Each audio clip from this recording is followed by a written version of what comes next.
Okay, our final speaker today is Clare Crowston, who is professor and chair of the University of History at the University of Illinois at Urbana. Her talk today will be Women, Work, and the Household Economy, an appreciation of James Collins's contributions and thoughts on future directions. Thank you. So, hi everybody. By my watch, it's just about 9:30. So if I take my 10 minutes, you'll all have sat there appreciative, but without a chance to say anything. So unlike me, if you've ever seen me give a talk, I'm going to try and do this in much less than 10 minutes so that you all have a chance to say something. And also because my work, as some of you know, is, Janine and I had the same advisor, not at Georgetown, so there are similarities in what we've done. And so like Janine, my work from the very beginning was very much influenced by Jim's article on women's work and economic importance in the 17th century. And it is really quite amazing, if you go back to that 1980 article, to see the ways in which he forecast and got really most of what we've all been saying about women's work in the decades since then. And so Jim and I have been, and the other thing I wanted to say that nobody has said so far, but you can see, is not just his impact on the scholarship on women and women's work, but his role as a mentor to female scholars is really quite extraordinary. Both his own students, but also other colleagues. I mean, I know he's generous to everybody, but I think he really deserves recognition for the role he's played in encouraging the work of female scholars. Okay, so, yeah.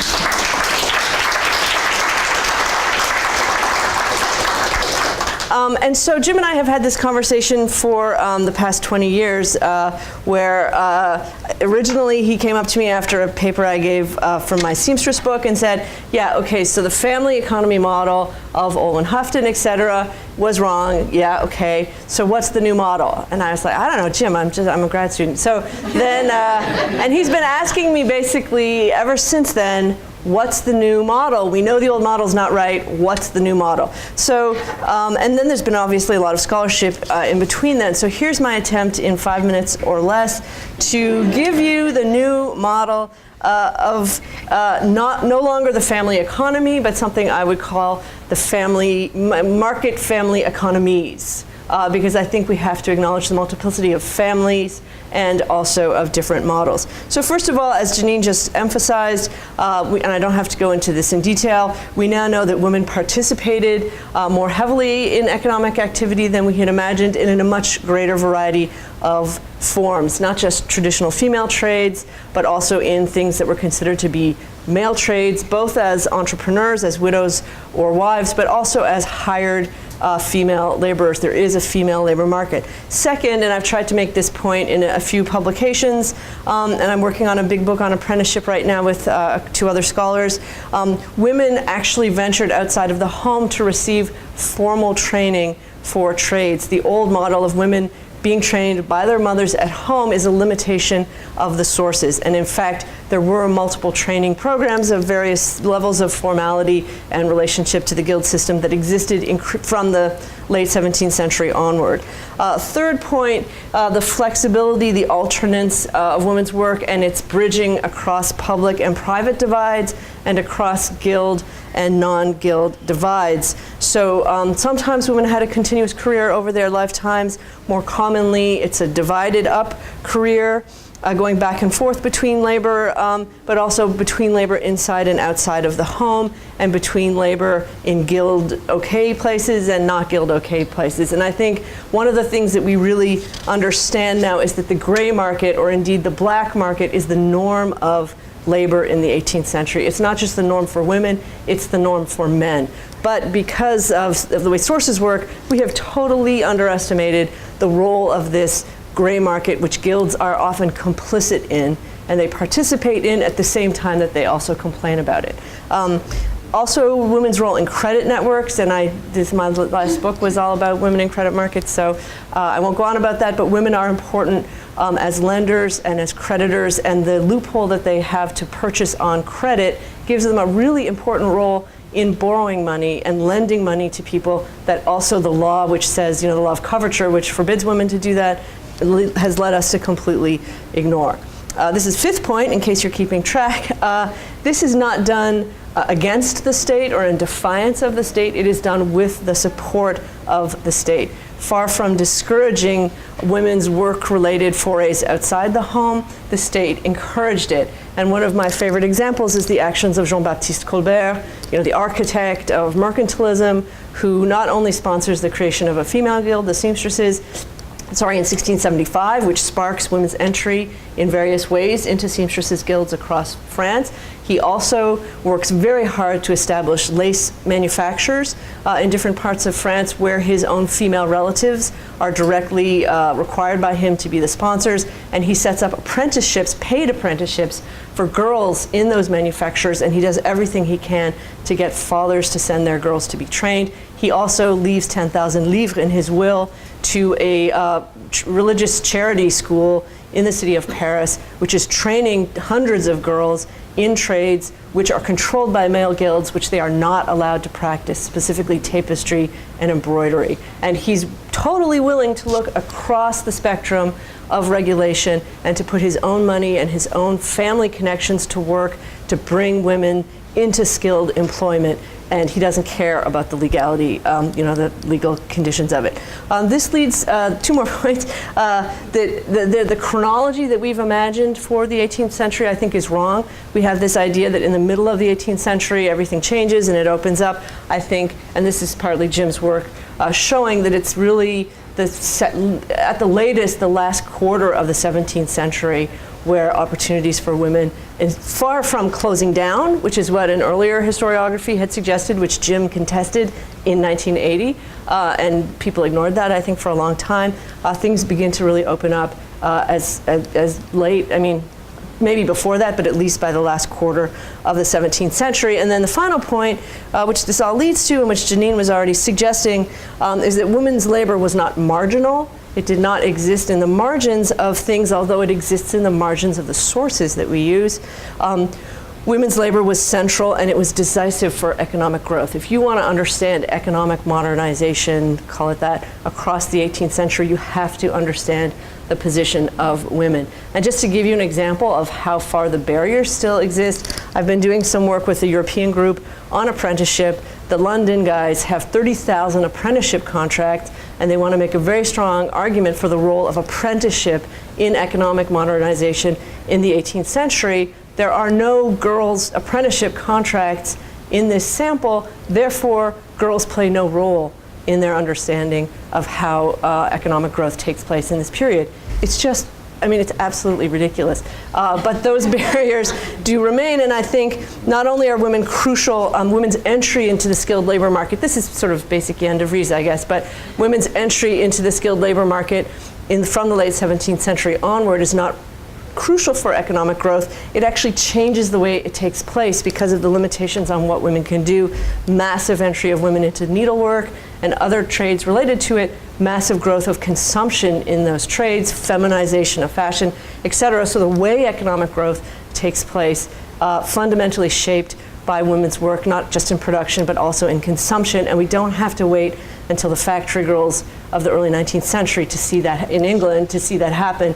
It's happening already from the late 17th century onward in France. And so I don't know, Jim, if that's a satisfactory model, but that, in my view anyway, is the new model that we have come to through the work of many of you sitting in this room and elsewhere, and in many ways really totally inspired by this path-breaking article of Jim back in 1980. So thank you very much.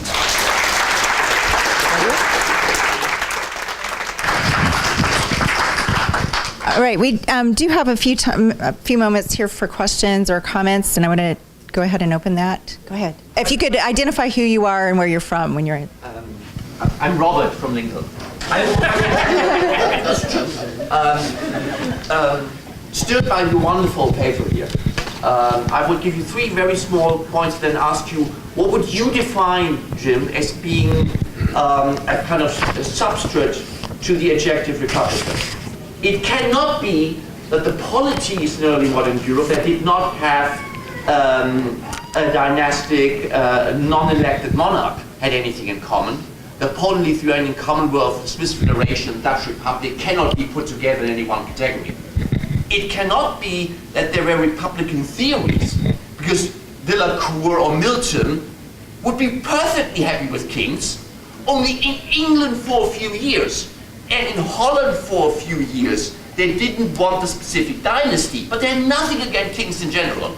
And it cannot be, number three, corporate decision structures in which a plurality of biological persons make a single legally binding decision, because that is invented by the Church of Rome, it's defined in canon law, and it's exercised primarily Church of Rome in any election of a bishop or the Pope himself. So these three cannot be Republican. Given that is the case, what would you say justifies the adjective Republican, which only comes in the sources in the 1690s as describing weird regicides? Okay, what would justify the use of the adjective Republican in modern historiography for the early modern period? I don't want to go too far into this because it's not all that related to what we had for the sessions, but I would say there's a shift between the 16th and the 17th century, to go back to Felicia's paper, and that one of the concepts that's shared is this notion of citizenship, which is different in all these places. And citizens are going to share political power, but they're not going to share it in the same way. And one of the things I'm arguing in the book I'm finishing up now on republicanism in the state in France is that the French legal elite decide to share power within the state, which is, first of all, you have to have a state, but the idea that you would share it within the state rather than through, for example, representative assembly. And one of the reasons that happens in France is that the legal elite traditionally is very hostile to representative assemblies, which are dominated primarily by the landed nobility, by the small-scale landed nobility. And so there's a real conflict there in France that maybe doesn't exist elsewhere. But the concept of the citizen participating in a kind of Aristotelian sense, I would say that is certainly shared with the Polish Slacht or with the Vroedschap in the Netherlands, but it manifests itself, back to Michael's point, in different relations of power in different societies. Can I steal this thing for 2 seconds? All right, so I do want to say thanks very much for all the papers from everybody. Claire doesn't quite have it right the first time I saw her. She actually was not giving me a paper. She gave a comment to a paper. And I was so impressed by her comment that I went up to her and I said, you know, what are you exactly working on right now? And she told me a little bit. I said, you got to submit an article of French historical studies. I was then on the editorial board, which you did, which was then published, right? So I do, since a lot of this focused more this morning on mentorship, and my role as a teacher more than it will this afternoon, because Sarah's the only one of my students, and Sarah was my first student, who's talking this afternoon. I do want to recognize two people who are here. Andrzej Kamiński, who is one of my teachers at Columbia.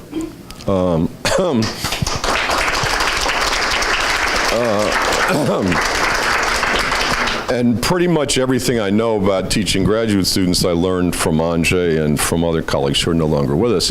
Now, the other person I'll recognize is the person who first gave me any kind of guidance on professional development. Why? Because all my professors at Columbia were Europeans and knew absolutely nothing about American academic life. They were worthless.